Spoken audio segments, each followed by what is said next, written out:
morning, everyone. Thank you so much for joining us for this webinar. We apologize for starting a few minutes late due to technical difficulties. Thank you so much for bearing with us. Good morning once again, and this webinar is on the topic Employee Experience, the Role of Leadership, and this is in partnership with Oracle. I am Jerry Moses from People Matters, and before moving to the agenda, I'm going to give you a brief about the topic, that is the role of leadership in employee experience. So as part of our ongoing efforts to bring you different perspectives on employee experience through our seasonal 4 of Let's Talk Talent that's being done in association with Oracle, our team is really decoding employee experience. We're bringing this series of webinars to you with leading voices from industries sharing their expertise and views to provide the best employee experience in order to increase workplace productivity and mental satisfaction. And of course, this emphasis is rooted in the shift towards treating employees as customers. So we will focus on the role of leadership for this webinar. So according to a recent study by Gallup of 2.5 million manager-led teams, it showed that employees who are supervised by highly engaged leadership teams are 39% more likely to be more engaged. As organizations look for engaged employees who display their high levels of commitment, strategies and goals, collaborative leadership is key ingredient to drive transformation. So this session will reflect on the ways a leader can enhance the overall well-being of the employee. So here are some of the focus areas. How do higher engagement scores impact businesses? Why is leadership a key ingredient in driving these levels of engagement? What do leaders in the digital age need to do to transform their culture? And what kind of insights can technology enable or arm individuals with? Now on to the speaker for this webinar. We have the privilege of having with us Pramod Joshi, Senior Director, HCM Transformation and Strategy. He is a senior C-suite HCM professional with an impactful blend of passion and prowess. Pramod has spearheaded leadership interventions that have demonstrated and direct results anchored in business growth mandates as well as organizational effectiveness. He has in-depth experience spanning across geographies and sectors, and he has led many senior management teams on team building, culture mapping, visioning, conflict transformation, and negotiation skills. His intensely introspective diagnostic capabilities coupled with high-impact communication prowess and an effective blend of connect and content of structured and unstructured exercises has made him a highly impactful executive coach. On to our partners for the webinar for today, it's Oracle India. Oracle is shifting the complexity of IT, moving it out of the enterprise by engineering hardware and software to work together in the cloud and in the data center. In India, Oracle works with more than 7,000 customers and over 600 partners across private, public, and government sectors. Oracle has been in India for over 25 years. It has 9 offices across the country, 11 R&D centers, and 1 partner solution. About 315,000 students and more than 1,100 learning institutions benefit from Oracle's Learning Academy program annually. So we've saved time for you at the end of the webinar to ask questions. For those of you watching live, you can submit questions at any time during the presentation through the Q&A section. We will try to respond to as many questions as time allows. So we have an exciting topic ahead of us to discuss for this webinar today. So without any further delay, let me invite Pramod to share with us his thoughts. So over to you, Pramod. Respect, they're operating at various levels of HR interventions in the respective companies. So it was fun preparing for this, and it's my honor to sort of do a deep dive and share over the next 35-40 minutes, leaving enough time for Q&A. All right. As Jerry said, this is really very key because everywhere around, this whole employee experience becoming buzzword only because the CEOs and the CXOs are all talking of customer experience. I do not know how can you ever get to a customer experience without in the first place having an awesome employee experience. So with that as a background, a quick 10-15 seconds on my background. Of course, Jerry has already introduced about me, but what I want to highlight is very privileged to have been certified as a Marshall Goldsmith Executive Coach. Stakeholder-centered coach, and I've had the privilege of working for some great corporations like Microsoft, KPMG, JP Morgan, Citibank, and Computer Science Corporation, and HDFC Bank. So as I was sharing, very proud to have been certified by Marshall Goldsmith and really have done great opportunity at various marquee organizations, as you can see. The navigation I'm going to do over the next 35 minutes would be around a broad context of the topic. But more importantly, I'll be dealing with the curvature. So there's the context, the curvature, and the fulcrum of this entire webinar is the third bullet, which is the construct, which is the architecture, what's going on in the place. And I've dared to suggest some frameworks backed by some research, and then we converge on the topic and then leave it open for Q&A. So going on to the context, I love to start this with an amazing quote from Maya Angelou, who says, I've learned that people will forget what you said. People will forget what you did, but they will never forget how you made them feel. Therefore, ladies and gentlemen, the feel is at the center and the core of employee experience. People could be working for you for salary, for economic reality, but the companies that breast the tape in the race for excellence are people who feel great about the organizations. And no names here, we all know which are these companies which are hitting top notch in terms of employee retention and motivation. Well endorsed by an iconic businessman, Richard Branson, who says, the way you treat your employees, believe you me, is exactly the way they're going to treat their customers. And the worst thing is, you're not even there with your employees in the marketplace. You're sitting in your office, and if you're in the marketplace, if your employee is not feeling great and empowered, guess what? He's not going to rub off that motivation, the infectious enthusiasm to the customer, and soon you'll see the collateral damage, but by then it'll be too late, too little. With that as a background, Jerry talked about what's the linkage? I mean, is this all the soft, warm, and fuzzy stuff, or does this have some reality into hard business results? This graph is a clear depiction. It's a Fortune magazine's research, which showed that, contrary to Peter Drucker's statement of culture eating strategy for breakfast, this is actually showing companies which actually imbibed and invested in culture had a 2:1 ratio in terms of stock performance. This is Fortune's 100 best companies to work for. It outstripped the Standard & Poor's 500 by 2:1. Ladies and gentlemen, that cannot be more hitting data, hitting you between your eyebrows to prove for all those HCM professionals that the soft, warm, fuzzy stuff we do behind the limelight is really having a deep impact on hardcore business results. So, when you look at the employee value chain, the company, the job, the retention, and the flow, indicating in this red ball out there the 3 or 4 buzzwords of a CEO and a CXO, which is return in assets, operating margins, revenue growth year on year. Ladies and gentlemen, a 5-unit increase in employee attitude through great employee experience drives a 0.5% increase in revenue growth. These are good hard numbers for you to speak with your business managers. So what's all this anatomy of employee experience about? Everybody speaks about it. So I deliberately avoided giving it a standard definition. Instead, I delved into the depth and the DNA of an employee experience. So number one, it's a great feeling of belongingness to organizations. So look at people who wear their hearts on the sleeves and the companies on their hearts, feeling part of a team, a great factor for employee experience. They all have a very clearly defined purpose. I mean, what is in it for them? Why are they working there? Why do they go that extra mile? It's with a clearly signed up purpose in their mind and hearts. Of course, backed by very, very credible achievement and accomplishment.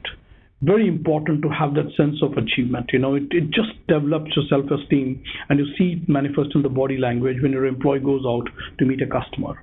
Obviously, at the end of it, a happy employee is a happy customer. And all this won't happen without what I call a huge energy, the infectious energy, the agility. There's a wonderful saying, on the word enthusiasm. It says, the saying goes, I quote, if you're not fired with enthusiasm, you will be fired with enthusiasm, unquote. Pun intended, humor there. If you're not really enthused up, there are a lot of companies do not want a very intellectual guy, but who's not enthused, because that rubs off to the customer. I love numbers. Numbers give credibility and character to a conviction. This slide is POC, proof of concept, of some data points from this IBM research. The total sample size was 23,070 employees.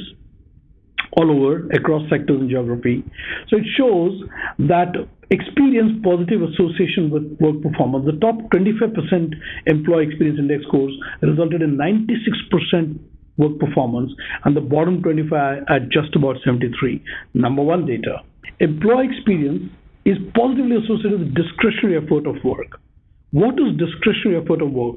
It's walking that extra mile, going beyond the call of duty, just going beyond the job description and really making a dent in the customer's heart, mind, and soul by stretching out and giving him that service. The Starbucks, the Southwest Airlines, and many other companies are great examples.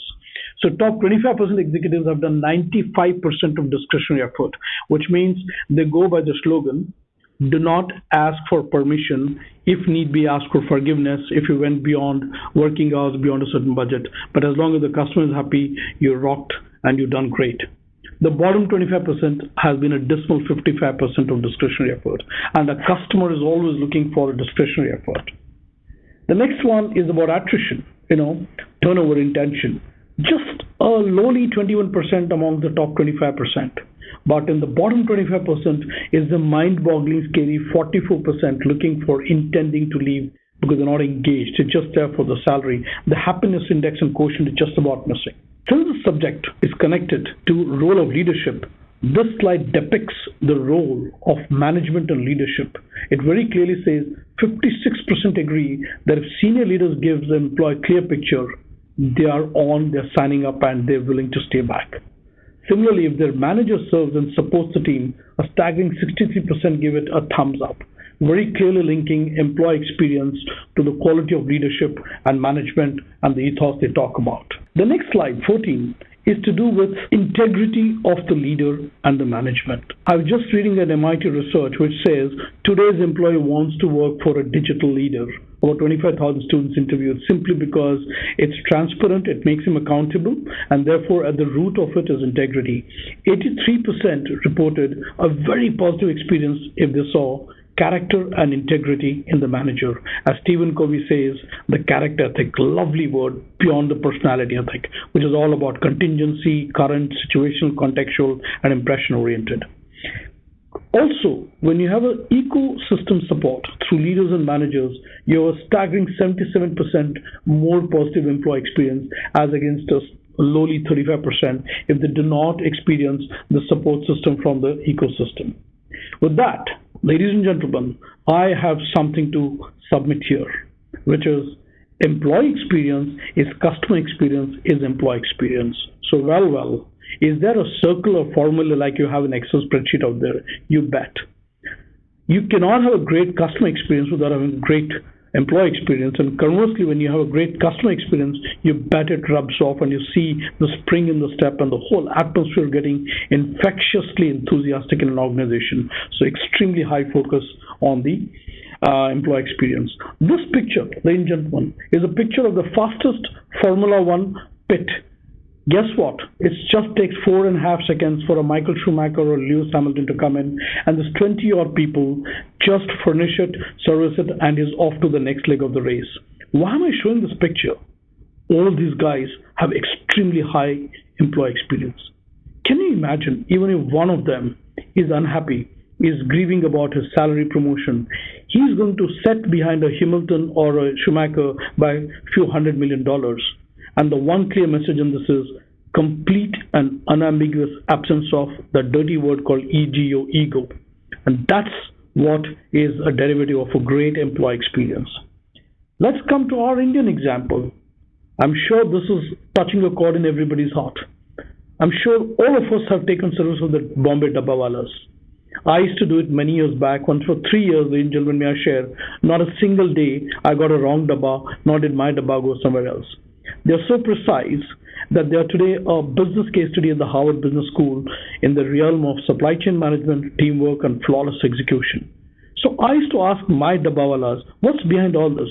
Ladies and gentlemen, the reason I'm connecting this picture to this topic is they would say, sir, we do it as a service towards a goddess in Maharashtra. And that is based on faith, love, and whole lot of right brain stuff, not the left brain stuff. They're not into it for commercials. Going through 12 lakh local trains in a rush and supplying the correct dabba. What is this all about? He's a happy employee doing that, and that you and I are the beneficiaries. Therefore, to close up on the context, I would like to conclude with this slide. A high-touch employee experience is absolutely the fulcrum, the genesis of a sustainable customer experience, not a flash in the pan. Make no mistake about it, more so in the digital age. With that, I move to the next part of my presentation, which is a curvature. Curvature is what? A twist, that anti-force that comes in. All of us are operating from a rationo-emotive inner world. I would really like to invite you for the next 30 seconds to close your eyes or imagine which of those four quadrants are you in right now. God help all of us if we are in the left side of the left hemisphere, which is all about fear, sadness, and boredom, which is a derivative of negative emotions. And however can negative emotions and employee experience go hand in hand? At the same time, to the right side of that pie chart is really the high activation and low activation but positive emotions. My question, therefore, ladies and gentlemen, I'm raising a debate here. Are you and are these the drivers of my day-to-day activities and my reactions to the customers and my boss and employees? Or am I a derivative, quote-unquote, a derivative of these emotions every morning I walk into my workplace, to be contemplated, introspected, and debated, each one to himself? Which brings me to the next set of curvatures. This is borrowed from the Ken Wilber research around understanding the ecosystem. So you have two worlds out there, the individual world and the collective world, upper part being the individual world, again four quadrants out there, and the lower part collective.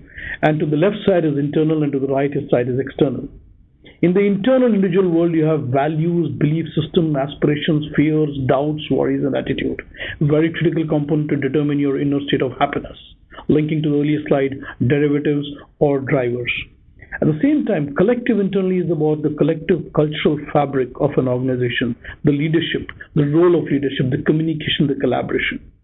On the right side is the individual external world about pay, work, atmosphere, relationships, and the work content, job description, KRAs, KPIs, and all sorts of things.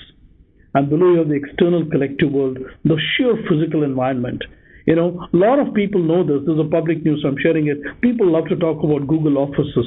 What is it about their offices? Is it the freedom? Is it the space? Is it the easy mobility? Is it complete flexibility? It's something to do with offering an ambience which promotes and sustains awesome productivity. And that's the bottom line. Beyond the realms of bureaucracy and a very traditional approach of control freak executives to now being very empowerment oriented executives.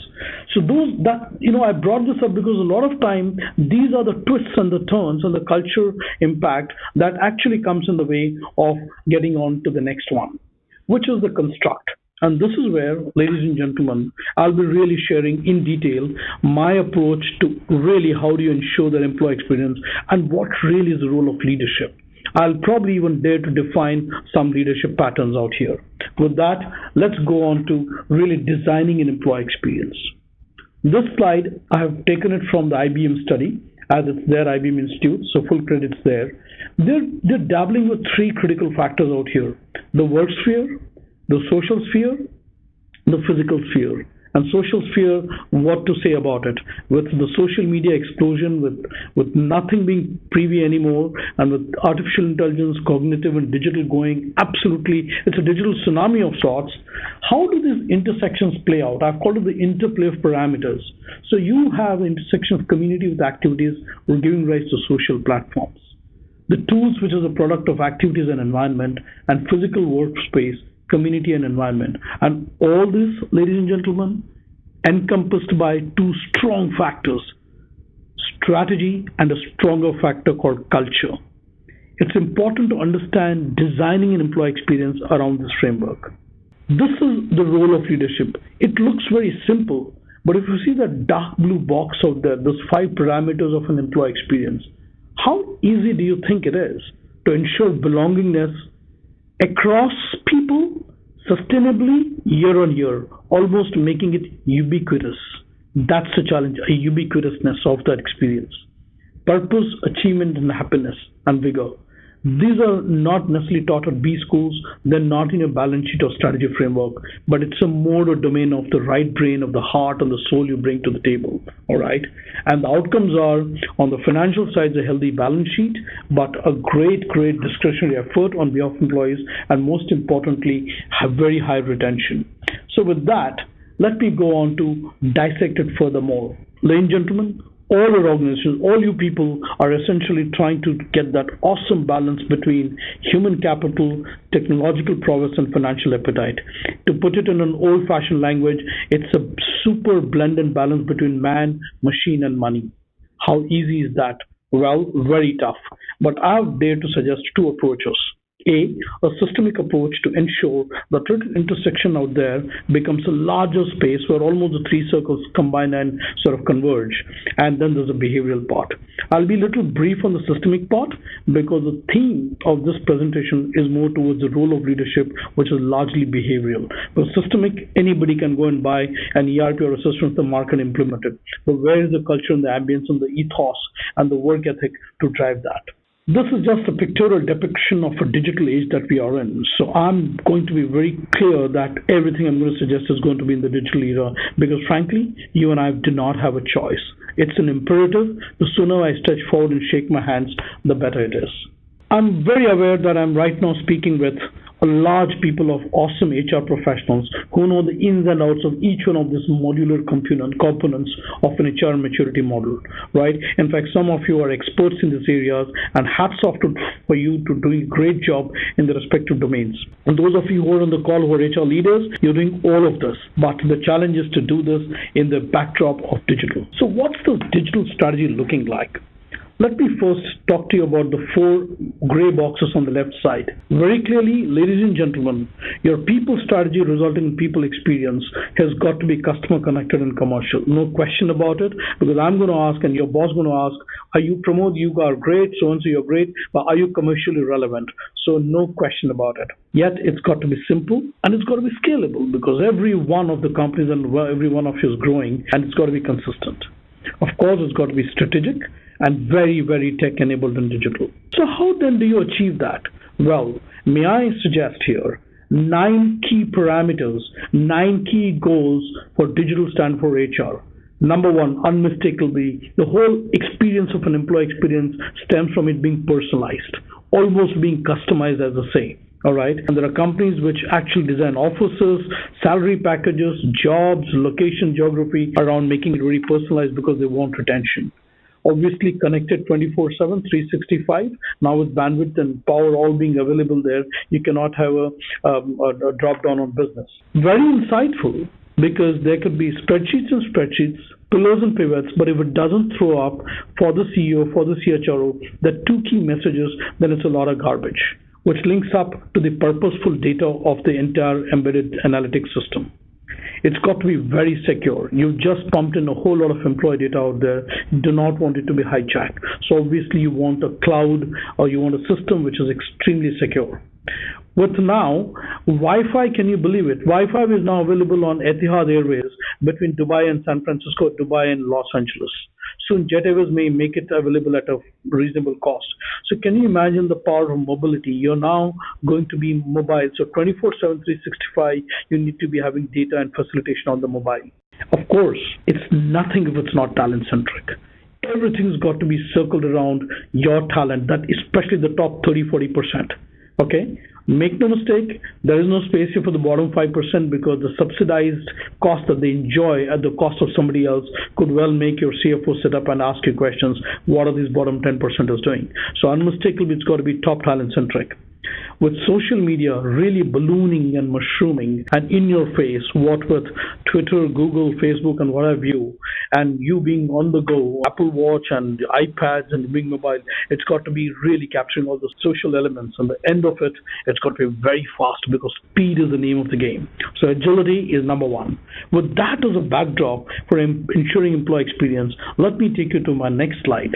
Here again, I will start with those 4 horizontal bars, gray bars, because I can bet my money each one of you on this call can see yourself in one of those roles. Those of you on this call who are CHROs are in the HR strategic leadership role. Some of you on this call are compensation and benefits experts, talent acquisition experts, L&D experts, systems experts, and what have you. You'll fall into the center of excellence. Then a lot of you are in the business partner model. You're supporting, you're actually an HR guy embedded into the business. And therefore, your expectation of you is to represent business to the HR and not just HR to the business. And that's a very powerful role. I would recommend everyone to go through that for 3, 5, 7, whatever years. It makes you a superior CHRO. And then, of course, the age-old shared services, the back office. Now, the paradigm shift, ladies and gentlemen, that's happened is the two triangles on the right side. Largely, the traditional HR, which was 60% admin, it's going to go away. Recently, I heard some very senior, iconic person doing a presentation at some forum called Death of HR. Can you believe it? He was speaking to an HR audience and he talked of death of HR. And what he was hinting at is, if you do not go and transform yourself to a business partner, he's right, you'll be dead. And therefore, the traditional thing of 60% has moved from admin to business. It will only go on expanding. That's the next wave of HR transformation. Of course, backed with huge quantitative aptitude and technology and analytics. So with that, let me go to the next slide. Now, what is all this, employee experience all about? In our HR parlance, we have a fancy word for it called the EVP, not Executive Vice President, but Employee Value Proposition. How do you develop this employee value prop? What is it about, really? It's this whole emotive energy, or rationo-emotive stuff which you bring to the table day in and day out, and it's actually a psychological contract. It's a deal that you do psychologically with your employer, and what's need to be ensured, the role of leadership is to ensure that the people deal A, highly positive, it's B, uniform, and it's ubiquitous across the company and over a period of time. That's where you articulate an EVP. I've dared to go a little deep into this to help you. The whole purpose of this Let's Talk Talent is about sharing thought leadership. Ladies and gentlemen, slide 32 talks about 4 stages of developing an employee value prop. I'll leave it there for 30 seconds, so I won't repeat and read everything. But the key messages are, in stage 1, it's tactical. Everyone employee is supposed to understand on their own. There is no sponsorship. There is no anchoring. Whereas you move to second stage where they have an established formal EVP, clearly articulated objectives, and most important, that EVP is linked to competencies and hiring processes. So you've just about matured from stage 1 to go to integrated stage 2. From there you move to stage 3 where you have a cogently communicated right from top down cascading of employee value prop on a proactive basis, quarter on quarter across the companies, across geographies, ensuring a great internal brand expressed cleverly through graphics and messaging. And last, of course, is creme de la creme, which is you've really segmented and differentiated. And all of you know which are these companies. Forget the branding surveys. Everyone knows. When you go to the IIMs and IITs, any B schools all over the world, they have a concept called dream company. A day 1, now it's day 0. In some companies, it's day -1. Which are these dream companies? These are companies which are at stage 4. Not just on competition, high competition, but presenting an amazing tapestry and fabric of culture and employee value prop. That, ladies and gentlemen, to me is quintessential element of employee experience. Coming back to that diagram, I've covered the systemic piece. And as Jerry was saying in his introduction, it's very important to know what is it that a leader has to do in the digital age. So now delve a bit into the second part, which is the behavioral part. So there are 3, I call it dramatis personae. It's a term from the theater, and it's essentially talking about 3 actors: me, you, and us. What is it about? So when it's only me, there is a this dirty word called ego, very independent. It's good to be self-reliant, but there's a very thin line between being self-reliant and being egoistically independent. And then there is the weak-willed dependency, which completely am always dependent on you. But the magic is us.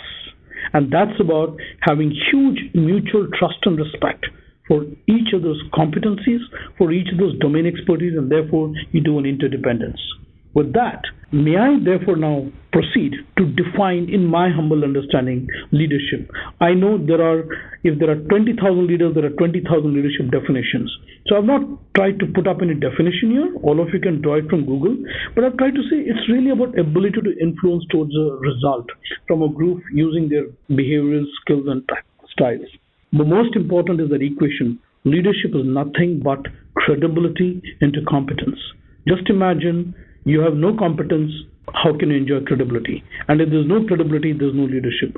Conversely, credibility cannot come about if there is no competence. By the way, the key message here is you cannot just be this algorithm expert and having no credibility. You won't be a leader. You will be an individual contributor. They'll respect you for your prowess at Excel and computer algorithms, but you won't get a leadership position because that's largely a derivative of credibility, immense credibility and trust. So may I present to you the 6 C's of leadership? Number 1 is awesome conviction. You wear it on your heart, sleeve, soul, 24/7. A leader is showing that passion and commitment all the time. And you see all the leaders, right from Mr. Mahatma Gandhi to all the other leaders, including in your own context, maybe in some cases, maybe your parents and some role model that you have, and all the great business leaders. A gentleman called Ed, he had done a survey of 25,000 executives, and the number 1 quality of a leader was character. Again, Stephen Covey, great guy who said about character ethic. And today, when you see leaders who have fallen off the chair, it's not for the technical incompetence, but obvious missing of the fabric of character. Of course, no leadership if no compassion and care. Home old truth, your mom and dad told you, but I just thought I should articulate that. But in today's context, when there are contrarian opinions, amazing, humongous data hitting you day in and day out, it's very important for you to have a centered existence, which I call courage. It's very important to stand up for your beliefs and systems, especially in HR, especially in business partner role. If you're standing up for a conviction, you've got to represent business to HR as much as HR to business. It also means admitting mistakes. In fact, may I take 1 minute of digression, tell you the fulcrum of Marshall Goldsmith coaching is 3 words, CHD, courage, humility, and discipline, CHD. And therefore, amazing humility to admit mistakes is a very important part of leadership. In HR, we come through a myriad aspects of emotions in a day's job, right from reduction in force to layoffs to sackings to sexual harassment cases to frauds and a whole lot of, but the composure. Why composure? You got to be extremely balanced. Only then the employee experience across the organization say, wow, my leadership shows amazing composure. They are very objective and take a very calm, cool decision. Lastly, no substitute for the good old competence, both hard skills and soft skills. I just thought I should share this with you. All of you must be familiar with this amazing graph, which by Thomas Kilmann instrument, right? So it's very important for you to figure out on this X and Y axis, where are you? And I would like to provoke you for one thought. Which do you think it's easier? For you to move from being uncooperative to cooperative, or for you to move from being unassertive to assertive? Think about it. The answer is not as simple as you think right now. Contemplate on it when you go home today evening and think about it. But because when you sort of map those 5 actors, and you will be one of these 5 actors right now as we speak. So the lowest end is an avoider team, which is a lose-lose, low on assertiveness and low on cooperation. Are you that? Is a team that? Is a leader that? It's important to diagnose. So rapid diagnostics kind of stuff. From there, you move on to becoming an accommodator. You move to becoming cooperative, but you still remain unassertive. Then somebody coaches you and you want to move to the upper end of assertiveness. So you park yourself in between as a compromising team where you lose some and you win some. Your end goal is that right-hand corner right at the top called collaborator, a great collaborative team. This is what will lend employee experience through amazing leadership.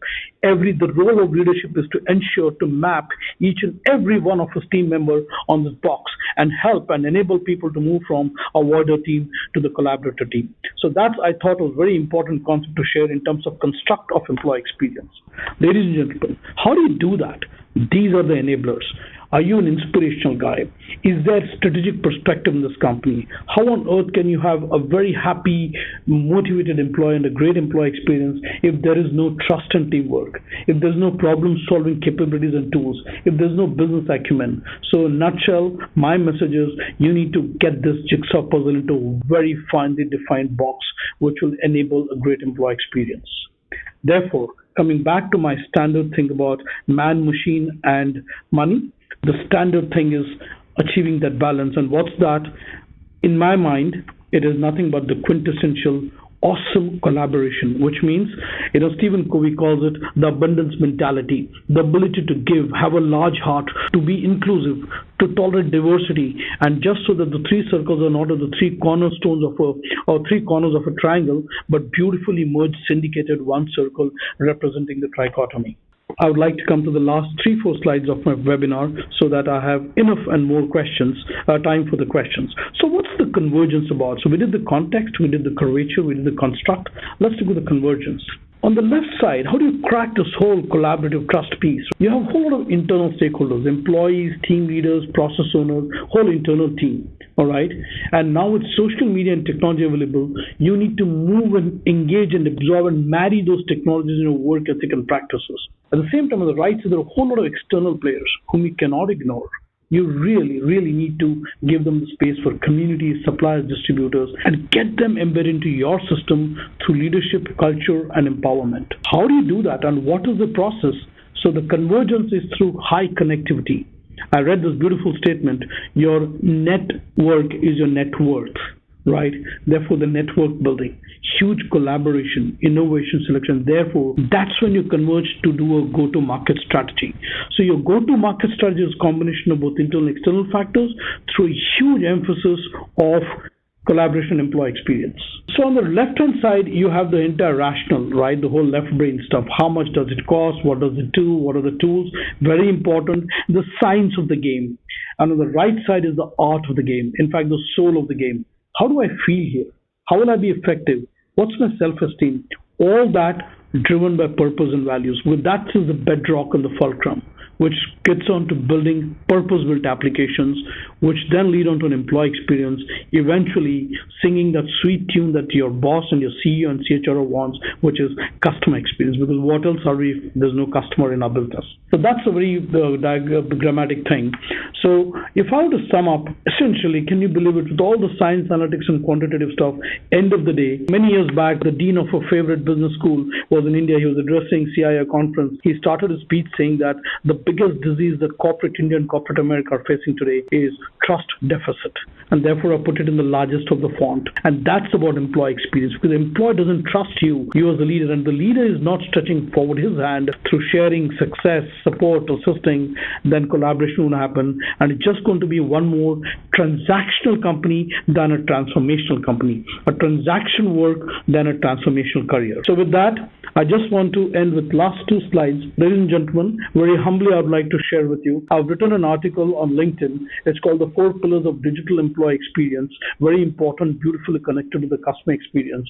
So it starts with the talent magnetism, and the whole thing is about balancing the dichotomy, building a robust and a scalable system. The key thing here is under the umbrella of evidence-based talent management, evidence-based, a lethal blend of equitable compensation, knowledge, and tangible. Of course, all this has to be put into an institutionalized strategy called change management process, the science with ruthless precision.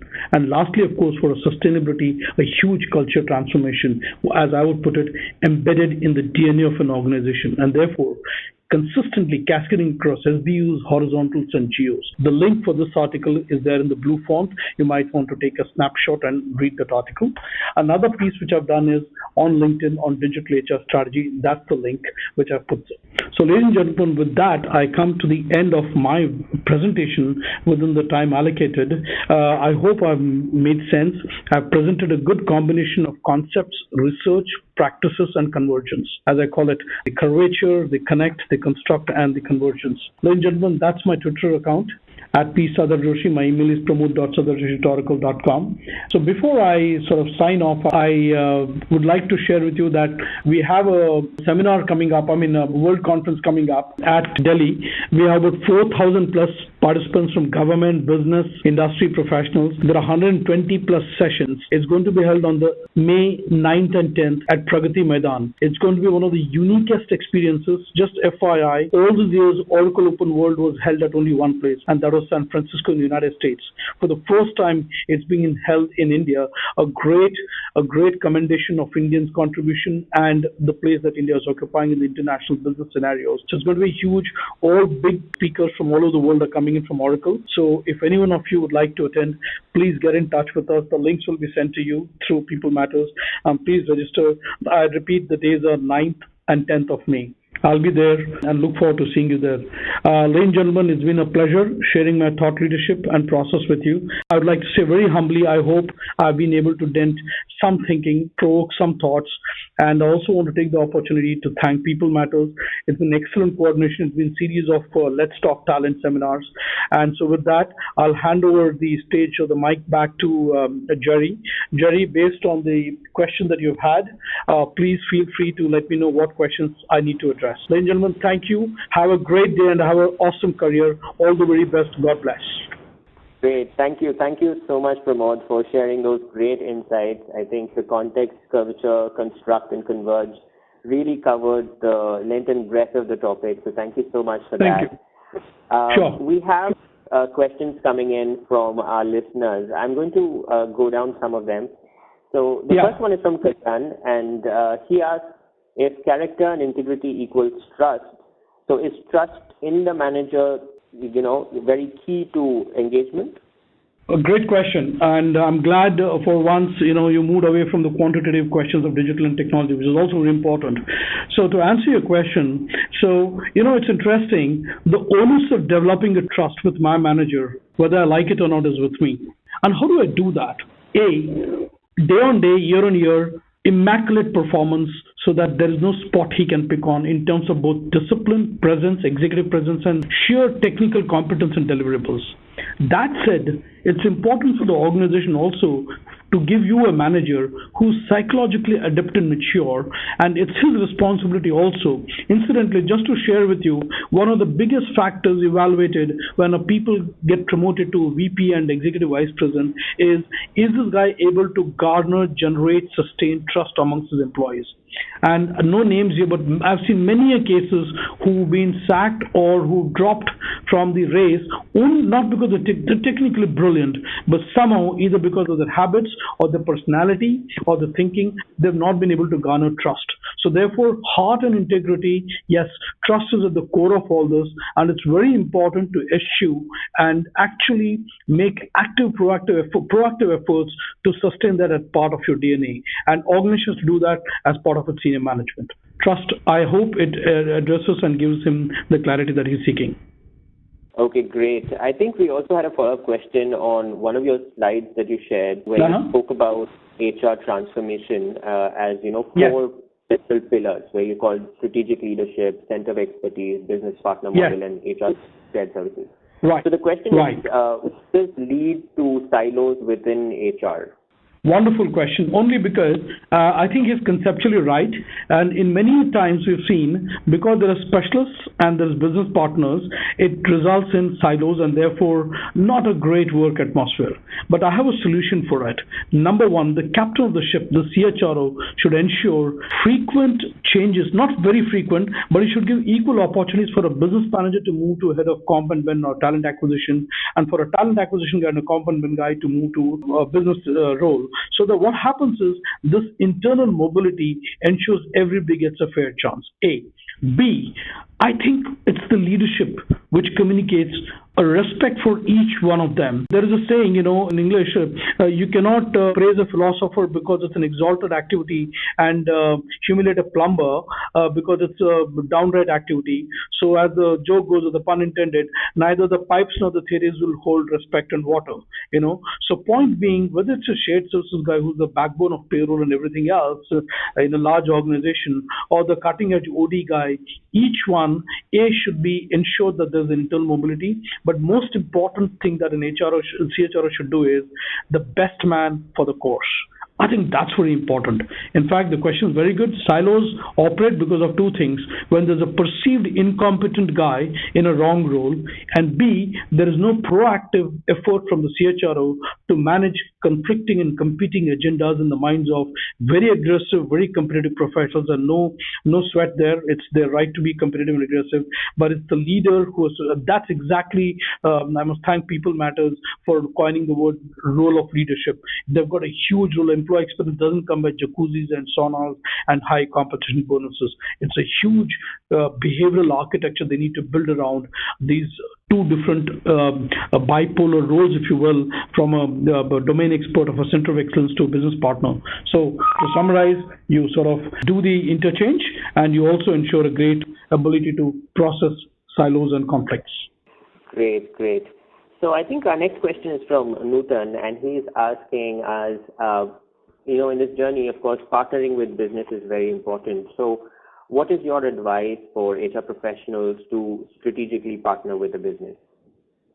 Okay, 3 steps. Number 1, you're there as an enabler and support to the business. So come across this awesomely competent, very giving, large-hearted professional to make this guy successful from a perspective of what he needs from you. For which, obviously, needless to mention, you've got to be on top of your job, technical competence, domain experts, and a great attitude. Number 2, and this is very important, I'm glad this lady has asked this question. Hey, listen, guys, HR is a service function. Do not convert it to a servant function. And I'm saying this with a lot of pride and assertion. So if somebody asks you to jump, don't ask how high simply because he's a revenue guy and you're not a revenue guy. In fact, counterattack by saying, who are you to ask me to jump? I'm here with a domain expert, just like you are this IT expert or CFO. I'm an HR expert. So please have immense self-respect for the HR function. Do not ever don the hat of apology simply because in a service role and a non-business role. Number 3, make it very visibly loud and clear on a continuous basis how every intervention of yours is actually adding value to the bottom line in the business. And yes, that responsibility is with you. Nobody's going to do that for you. You got to guard your territory. So very clearly 3 things. Great domain competence and attitude, A. B, very clearly, you are a champion of you're a CEO of your function, man. I mean, no question there, right? So nobody can steamroll you. And number 3, very clear, visible and transparent and direct accountability to the top line and the bottom line through your interventions. Broadcast your successes, not in an arrogant way, but in a very business effective way. So you're an equal partner in the business, and therefore you really come to the table with a set of domain expertise which that gentleman doesn't have. In fact, through my experience, I've compounded a philosophy of my own, and that is as follows.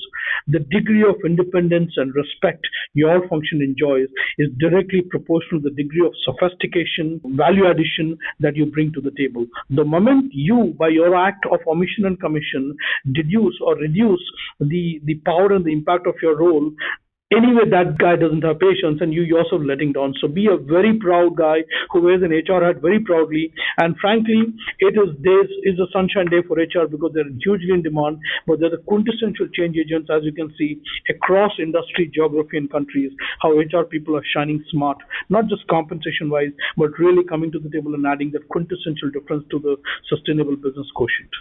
I hope these 3 bullets satisfies the lady in terms of her response. Great. Thank you so much, Pramod, for that answer.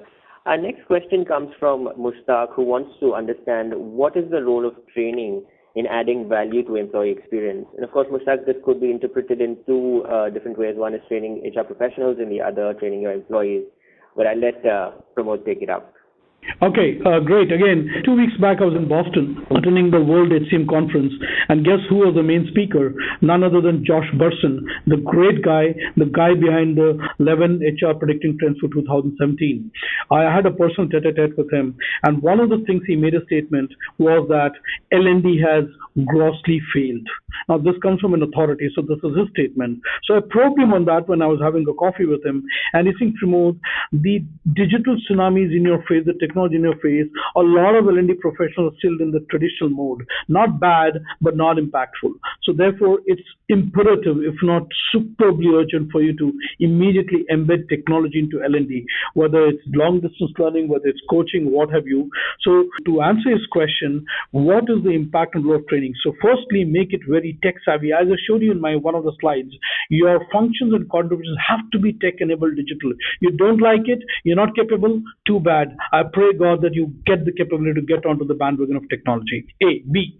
Technology is such an enabler. With the rate of obsolescence of technology, the training becomes supremely critical, both in terms of technical training, where look at it from iPhone 4 to iPhone 7. Forget industries and businesses. Even you and I as consumers, we need to quickly absorb the watch bots, the artificial intelligence. I just want to share something with the audience. I just read a digital report. Apparently, between 2018 and 19, 8% to begin with of global hiring will be done through non-human interface. Yes, sir. Yes, ma'am. I'm referring to watchbots and robots conducting interviews. So if that be the case, imagine training and development L&D lagging behind. So most important, address a business reality through training interventions. B, get technology embedded into it because the other guy is speaking tech language. C, show its direct and visible impact on improvements, be it in negotiation skills or getting onto the next wave of algorithm writing or adopting the next generation of cloud technology and cloud computing. It's very important to facilitate. So we at Oracle, we're an Oracle University, and Jerry just read out in his initial speech how many trainings we've done, how many 315,000 students have. Why are we doing this?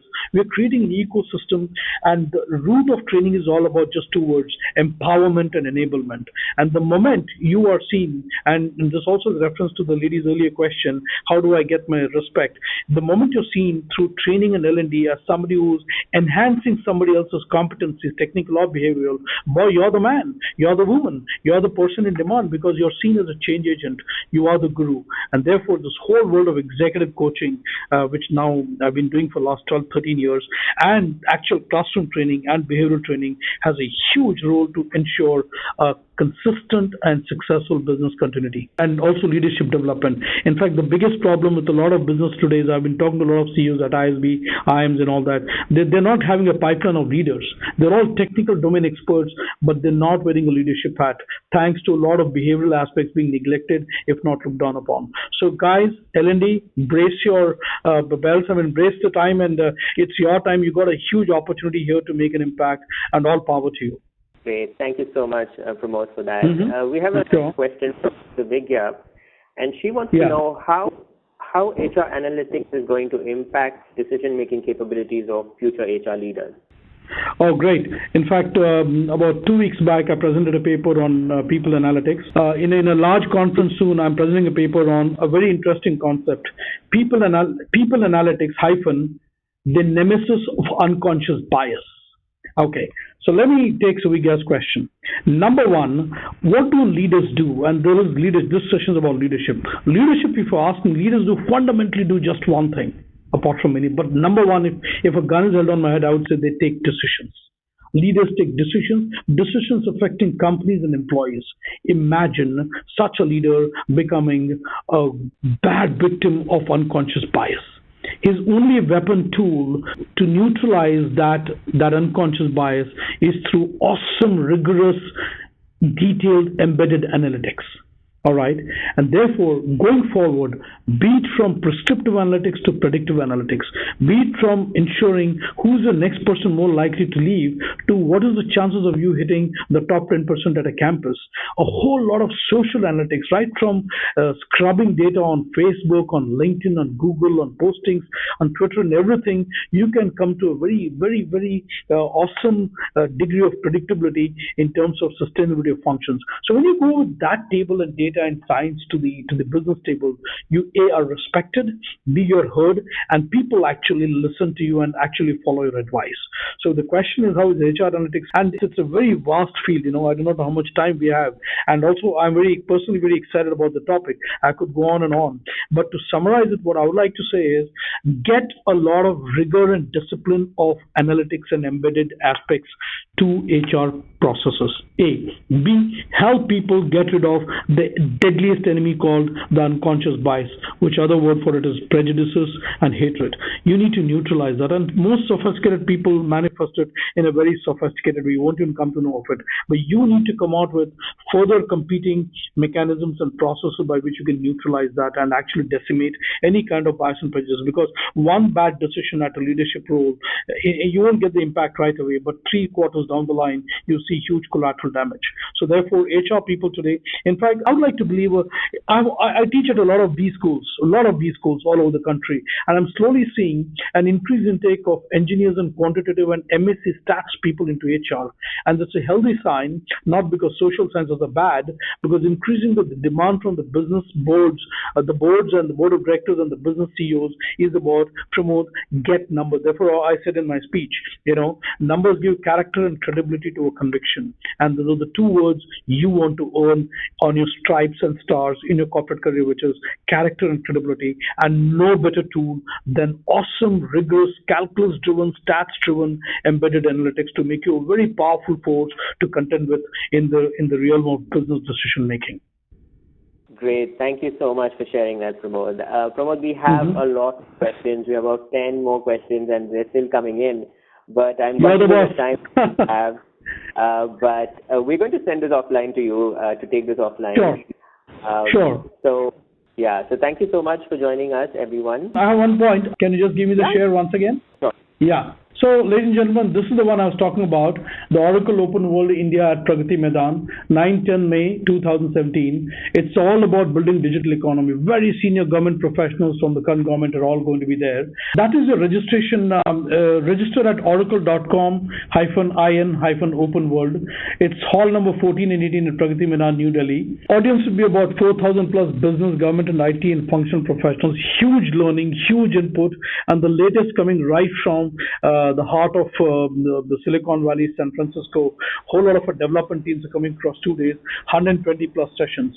So I really encourage and push and really ask all of you to nominate yourself or your seniors to attend this, because the kind of cascading is not going to happen, and all free of cost in terms of it's a free. There's no fees for this. You only need to manage your travel to Delhi, but the participation is free. Register yourself, and there cannot be a better opportunity. As I said, last 17 years, this has been held in San Francisco. On the 18th year, it's come down to India. Power to India, power to you. So make the best of it. So once again, I'm signing off. Great to have you guys. I hope it's been an interesting session. Jerry, as usual, you and People Matters, great job. It's always a pleasure partnering with you guys. Take on from here, Jerry. Thank you so much, Pramod. Thank you once again. So with that, we conclude our webinar today. So once again, we'd like to thank our webinar partner, Oracle India. Special thanks to our partner Pramod for his invaluable information that he shared with us today. And we'd like to also thank everybody in this webinar audience for participating in the presentation. So stay tuned for more such exciting sessions. That concludes today's webcast. Thank you and have a great day. Thank you.